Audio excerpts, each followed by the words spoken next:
Today we will evaluate functions notation by writing the substitute of a variable.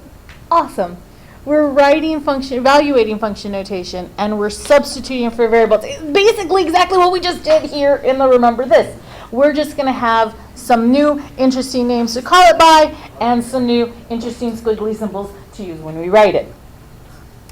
What I'd like you to do is make sure that you think of a function as a machine of some kind. And it's a machine that assigns one number as an output for each number input you shove into it. So in the Remember This, my in was the -5 and my out was the 7. So in our function notation, x will represent the inputs, that is the domain, and f of x will represent the output, which we will call the range. Hang on, I have to run and grab my cheat sheet because I forgot the next part.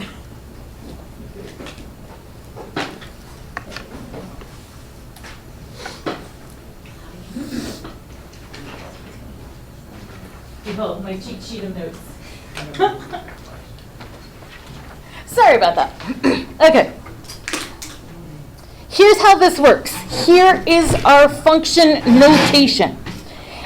This looks like it means f times x, but that's not what it means. This is read as, so when you see this, you're going to read it as f of x, or whatever number or symbol happens to be in the parentheses. And what that means is this letter f right here, this is the name of the function. Like we called it Frank or something. Okay, so the letter f is the name of our function. This right here, the x, is the input of the function.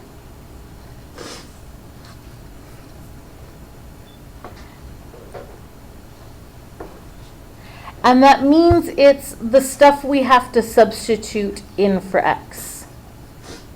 What we will or have already substituted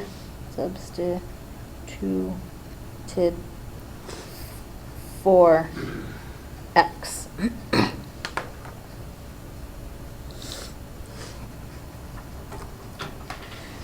Putting the f, which is the name of the function, and the x in parentheses, which is the input of the function, all together, we get the output of the function.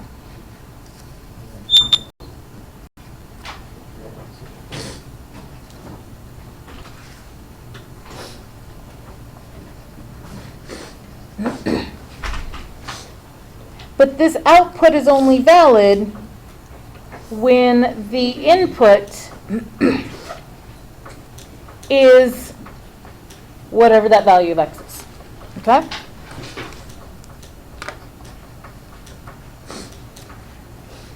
Then the stuff on the other side of the equal sign, all of this is the rule we have to follow in order to find our output.